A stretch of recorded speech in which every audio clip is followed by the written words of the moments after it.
Hello everyone, welcome back for another Star Trek, the official Starships collection review. I have in front of me issue 142, the Promellian battle cruiser, as seen on Star Trek The Next Generation, TNG, of course. And of course I have a model here, so I'm going to just move this aside and dive right in.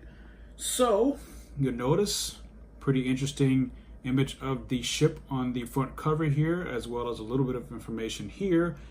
And it's considered a warship, launched in the 14th century. It is 600 meters long and has fusion engines for propulsion. So you turn the page and the magazine format remains yet the same, and of course with more information right here. Is operated by, doesn't say.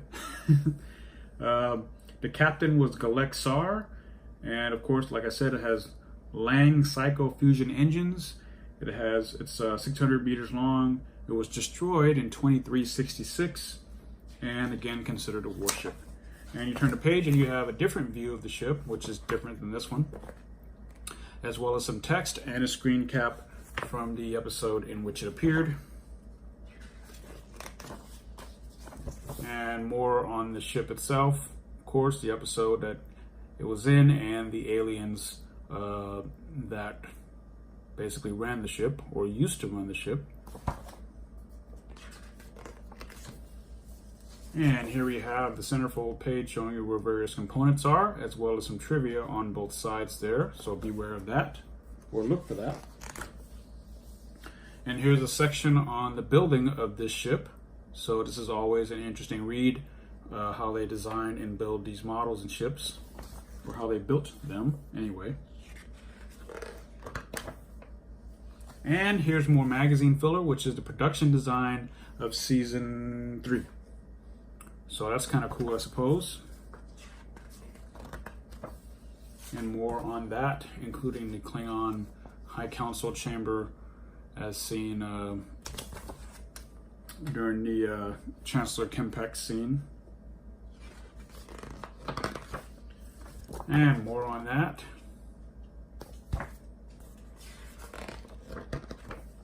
And finally, the on-screen appearance page. It appeared in the episode Booby Trap on The Next Generation. And that was his only appearance, and the ship was designed by Steve Berg. And that's about it. And there's some more trivia there. And looks like next time around, or actually last time around, is the Merchant Man. So please feel free to check out that video, which I did last time. And that completes the magazine with a view of the ship there on the back cover. So not too bad. And now I'm going to get to the model itself. All right, so here it is, the Promellian battle cruiser. You know, it's funny. Looking at this ship and the design, it reminds me a lot of Star Wars. Even the name of the alien race, Promellian, sounds a lot like the Corellian name. It's with for the Star Wars ships, and has a very Star Wars-esque design, similar, at least something that came out of the prequels, like the Phantom Menace. Or Revenge of the Sith. But anyway, it's a pretty okay model. It's got a lot of detail, especially on the bottom there. You can see the black in there. Makes it look like it's been worn down or weathered, of course, by design. And you have a lot of detail on the top of the hull there. And like many of the alien ships, there are no real hull, no hull identifying marks on here, no symbols of any empires or languages or anything like that. And just like I mentioned, looking at this, I would never think it's a Star Trek ship. It looks more like a Star Wars ship. And I may have to read that article about the designing of this ship, because maybe the guys actually worked on the Star Wars films. So I could be wrong, but it's just a hunch. But yeah, this is a pretty nice model. It doesn't blow me away like the Merchant Man did. it's mostly metal, so looks like this time around you're getting mostly metal. So that's definitely a good thing. And of course, the smaller components are plastic, like this bridge area or whatever that is. But pretty much the rest of it is all metal. So you have that to look forward to. And it has a little bit of weight to it. Not too heavy, but not too light. And it fits in your palm of your hand about that much. So you can kind of see. And overall, it's pretty solid model. Again, this is one of those ones where I could have missed. But I guess I'm glad to have it, I think.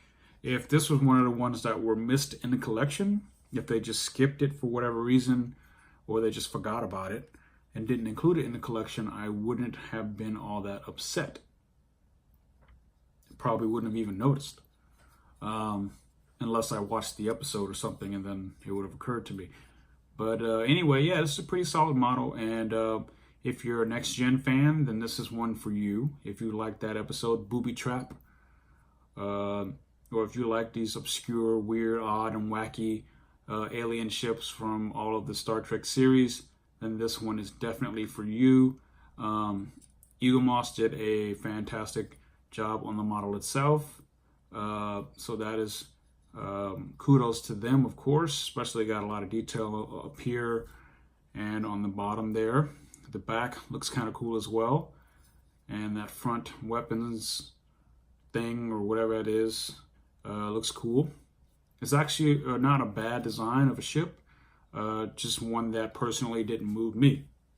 So yeah, unfortunately, I don't really have much to say about it. I can say it's a quality model worth having if this is a ship that you like. But if you're only interested in the main races of Star Trek and the hero ships, you know, the Klingons, Cardassians, Romulans, Vulcans, that sort of thing, then avoid this one. I don't think anybody will have any problems getting this one in stock. Well, from the Eagle Moss website, if that's how you're getting these things. So anyway, I'm going to shut up now and show you what this thing looks like on the stand. And the next time I'll be doing a review will be from Hawaii, because that's where I will be in a couple of days. So looking forward to that and sharing that with you. And yeah, so now I'm going to shut up, show you what this thing looks like on the stand. And until next time, live long and prosper and be safe out there.